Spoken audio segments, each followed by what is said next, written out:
Amen.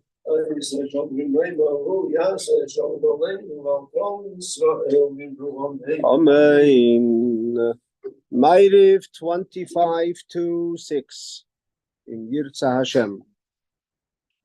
Okay, we're going to continue with the halachas of Tefillin. And we finished off yesterday regarding using ritzuas. We talked about ritzuas that were switched over from Rashi to from Shal Reish to Shal Yad to Shal Reish, whether you're allowed to or not, or when you're allowed to. Now we're up to Shimush Benartik Atfilin L'Divrei Chayil. This is a very important practical halacha, and that is you have a talus case or a tefillin case, and generally a tefillin case, a bag of tefillin, is used to put in tefillin. A talus case is used to put in a talus. What if somebody decides that in his tefillin case he wants to put in a few dollars? So somebody should, he's davening and he wants to take his money out of his pocket and put it into the tefillin. Or like they tell the famous story that, somebody once came to a shul out of Shabbos, he had a lot of money and he didn't know what to do with it. He wanted to be sure that it's protected. So he opens up a chumash to the Aseres HaDibros where it says, Lo Signoiv, and he takes his money and sticks it in. After Shabbos, he comes back to look for his money and he sees there's no money. But there's a note on the page that says, so anyway, you have money, you want to be sure I don't want to steal it, share it with somebody. Anyway, but here we're talking about somebody has money and he doesn't know where to put it, and he decides he's going to hide it in his tefillin bag together with the tefillin. So the question is, are you allowed to? It's a bag that's dedicated for tefillin, or you have a bag that's dedicated for a talus. Often you see a talus bag. People put in anything and everything into the talus bag. They put in a sicha, they put in a mimer, they put in a telephone, they put in all kinds of things into that tefillin bag. Candies for their children. There's all kinds of things that are put in. But you would think this is an issue because this is dedicated for Davish Kedusha, and you can't just use it for anything else. So what's the halacha? So the halacha says, Narti kamiyuchad tefillin, a bag that's set aside specifically for tefillin, she'shtamish boy mehaschala, let's say rechkach bilvad, that from the get-go, he got himself a pair of tefillin with a bag for the tefillin, and he uses the bag just for the tefillin.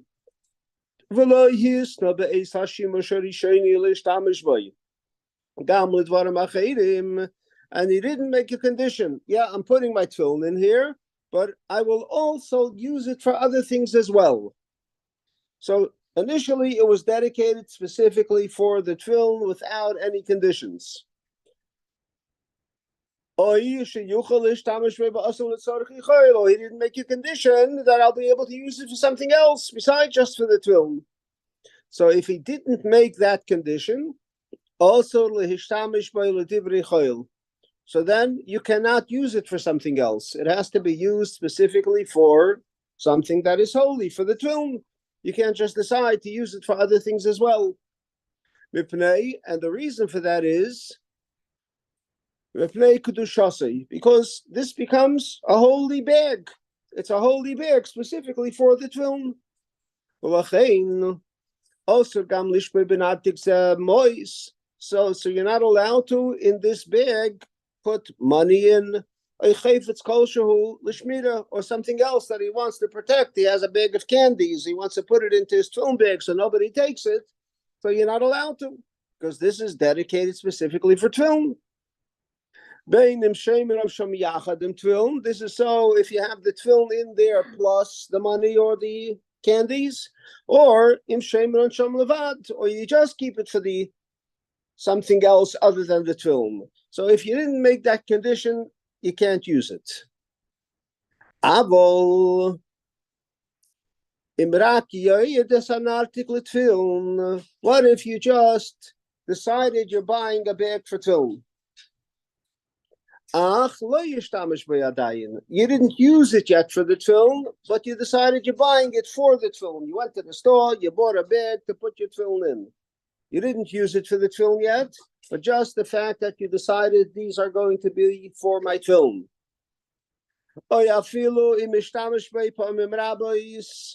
Or even if you used it already for your tefillin many times, but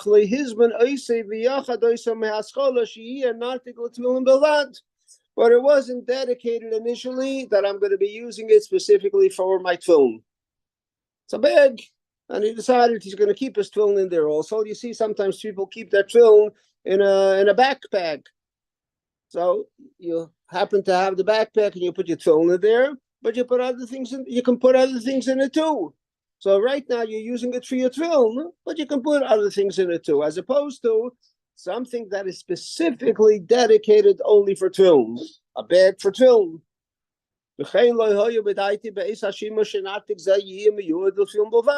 Or it wasn't specifically something that you had in mind. I'm going to use this bag just for tefillin. If it wasn't dedicated initially just for tefillin, then it could be used for something else. But so we have the conditions that if this was dedicated specifically just for tefillin, just for the talis, you can use it only for that.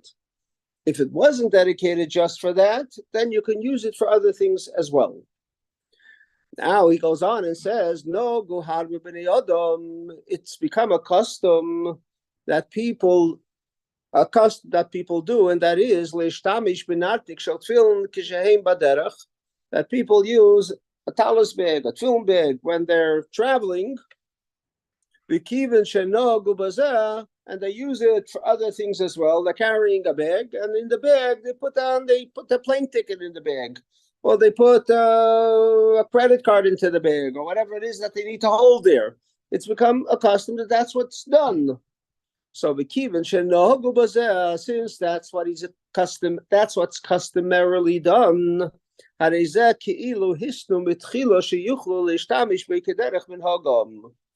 then it becomes as if it wasn't dedicated specifically for the tefillin or for the talis, and that's why, generally speaking, people do it, and it's not a problem.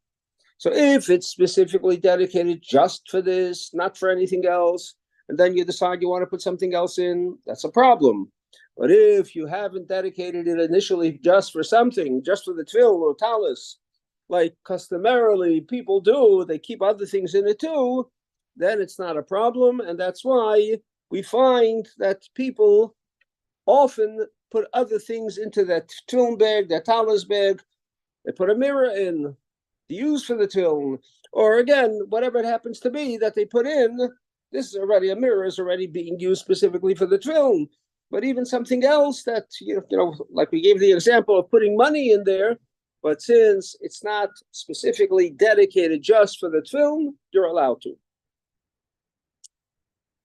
So that's the halacha again about the kedusha of the tefillin bag. We learned about the tefillin, the retzuas. Now we learned about the tefillin bag. Now there's halacha about im naflu hatfillin. If chas v'shalom the tefillin fall down, happens mistakenly, a person drops a pair of tefillin. Im naflu hatfillin miyadi ala haaretz. If you're holding a pair of tefillin and mistakenly it falls down, you drop it. And there was no cover on the tefillin. Sometimes it falls down while the tefillin is still covered. That's one halacha. But now we're talking about if the tefillin are out of their cover and you're holding it and it drops. Nohagu lehis anos. So the custom is that if you drop a pair of tefillin, the custom is lehis anos, the fast.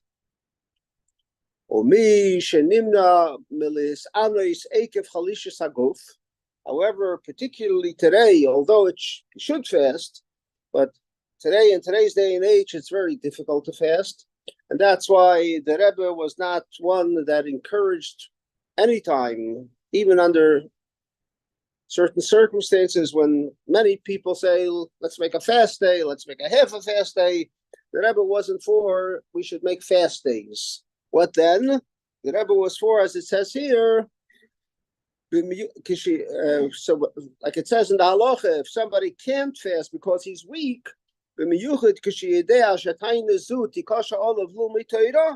particularly if you know, if you're going to fast, you're not going to be able to learn. You're not going to be able to daven. It's going to take away from your davening and learning. So yeah, you're going to fast, but you're not going to be able to daven appropriately. You're not going to be able to learn appropriately. So under those circumstances, yiftes hatainis b'tzedakah.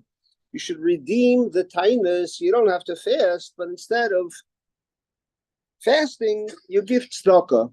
And what do you give tzedakah? The tzedakah, it says you should give is the amount that a meal would cost you. So if you're fasting for a day and you would have breakfast, lunch, and dinner, so figure out what the breakfast, the lunch, and the dinner cost, and take that money and give it to tzedakah. So that's the way to redeem a fast day. Instead of fasting, you're giving tzedakah, and at the same time, it won't weaken you in not enabling you to daven and to learn. You'll be able to have a day of learning and davening and tzedakah, and that will take the place of fasting. So once upon a time when people were stronger and they were able to fast, the thing to do is fast. But today, when people are weaker as a rule, instead of fasting, give tzedakah. Yes? No, it's the same thing. It's still a floor. It'll make a difference that it won't bang the tefillin up, but in terms of the holiness, it's still on the floor.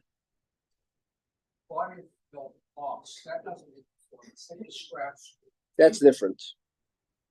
That's different. Here we're talking about where the actual tefillin themselves hit the floor.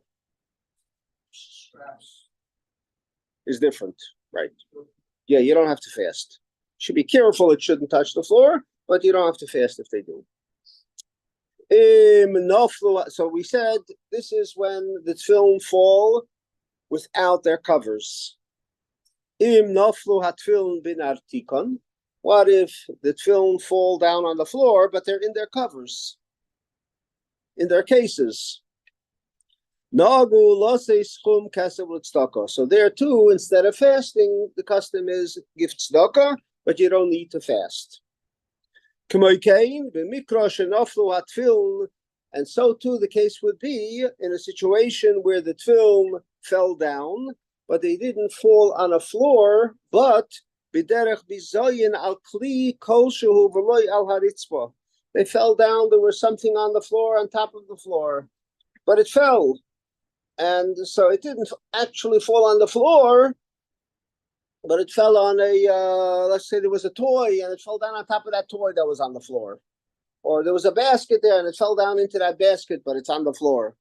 So either way, it is somewhat of an embarrassment or a desecration of the holiness because it fell on the floor. Happens to be something that's there. So you don't have to fast because it didn't fall on the floor. So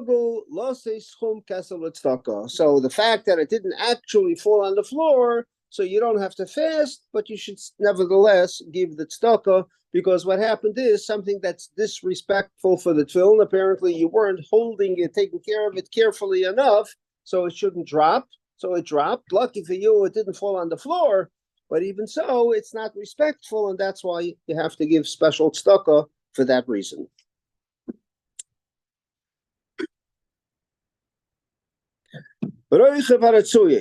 Now we're talking about how wide the straps of the tefillin should be. Some people, their tefillin become very narrow. Sometimes it stretches out and it becomes a very narrow piece. Now, how narrow is narrow? Or how wide does it need to be? So it has to be at least 1 centimeter, which is a little over a half an inch. It has to be at least that much. and one should be careful with this. Gam b'mokim hidur karetzua b'kesher atfilin, even when you're making the knot on the tefillin, so sometimes because of the knot, the retzua gets a little narrower because you're stretching it, you're pulling it out, and sometimes it becomes very narrow. So you have to be careful. It shouldn't become more narrow than a centimeter, minimally. So you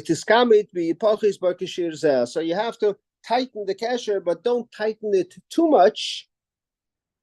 And again, sometimes it's tightened very much, and you take a look at it, it's very narrow. Somebody just the other day was showing me their tefillin, and it was pretty narrow, but it was a centimeter, so it's okay.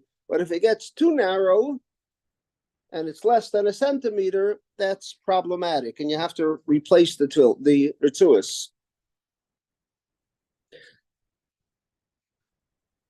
V'chein b'kotze hakesher shel isyud b'tefillin shel yad, and so too, this is at the kesher, at the knot that's made behind the head, on the shel roish. And so too on the shel yad, when you make the kesher, the knot with the yud next to the tefillin, there too you have to be careful that the ritzua, the strap of the tefillin, shouldn't be less than a centimeter.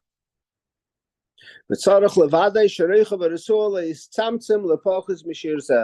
have to be careful when you make that knot, not to tighten it so that it becomes even less than the shear of the amount of less than a centimeter. If it does, you have to be careful and either replace it, or there's different solutions there. But if there's a problem, show it to somebody that knows and make sure it's corrected.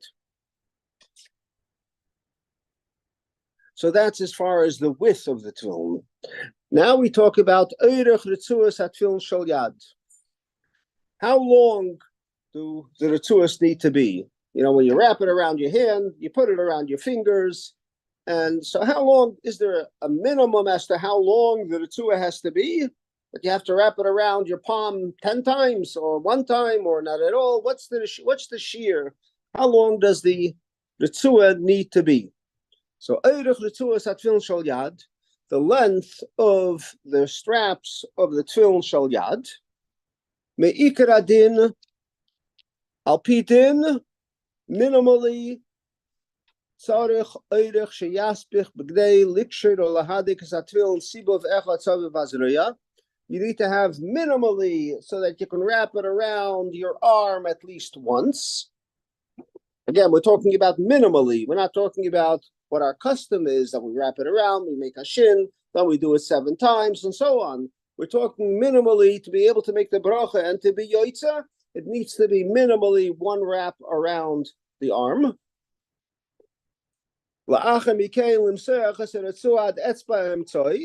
After you wrap it around your arm once, the ritzua, the strap, has to be able to come down. We're not talking about wrapping it around 7 times. The custom is to wrap it around 7 times. But if you have a short ritzua, it's not long enough. As long as you can put it around your arm once, and then bring it to your finger and wrap it around the liksher, and then wrap it around your finger 3 times, and then tie it around here, that is sufficient to be able to be yoitze the mitzvah of tefillin. Elashanagu, so alpidin, that's sufficient. Elashanagu, the custom is lishtamish b'ritzua arucha, that we should use a longer ritzua. It's not just minimally sufficient as we just described. Elo hama'afsheres lichrech es kol hakrichis hanehugais, to be able to satisfy the requirement of wrapping it around, initially making the shin on your arm, then wrapping the 7 times, and then putting the 3 times around your finger, so that you can have sufficient, and in the end, as we use the expression, v'yiksher, the kesher that's made on the end, whether you make a full kesher, or however you make that kesher at the end of it, that's the way lechatchila it should be. So it should be long enough, sufficient to be able to accomplish that. So that's for the shel yad. And oirech ritzuas tefillin shel roish, And the shalreish, the length of the Ritzuah of the shalreish,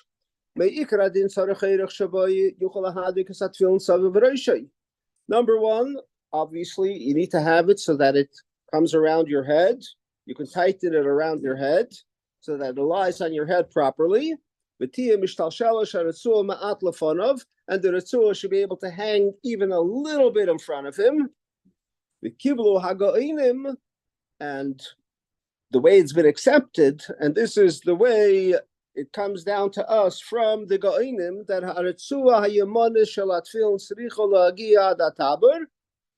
that it should come all the way down until your stomach, basically, the right side. But Ritzuah HaSmolis Hadachoza, and the Ritzuah HaSmolis, the left one, should come down to your chest. So the right one is longer than the left one. And again, the question becomes how long. So one thing we want to be careful, as you mentioned earlier, that it shouldn't be on the floor. It shouldn't be too long. So it shouldn't be, the Ritzuah shouldn't be touching the floor. So that's something you have to be careful about. But minimally, it should be, as we just described, the right one should be a little longer than the left one, and the right one should be coming up until about the stomach, the left one up until the chest, and that is what minimally is sufficient for the Ritzuahs of the Tefillin. Umin Hageinu, so although minimally that is what's acceptable, Min Hageinu she'erech haRitzuahs yagia ad haraglayim. Our custom is, and that's what's brought down, that Rabbi brings it in Sefer HaManhagim, that actually, although it's sufficient to fulfill the mitzvah, so that the Ritzuahs are, as we just described, the right one way, the left one a little shorter. But the custom is that they should come up until your legs. In other words, they should go longer, but they shouldn't go and still the right one should be longer than the left one, but they shouldn't be that long so that it touches the floor. That you have to be careful, so that it shouldn't be a bizayin, disrespectful for the Ritzuahs of the Tefillin. Okay, we will stop. And we'll have a ma'ariv.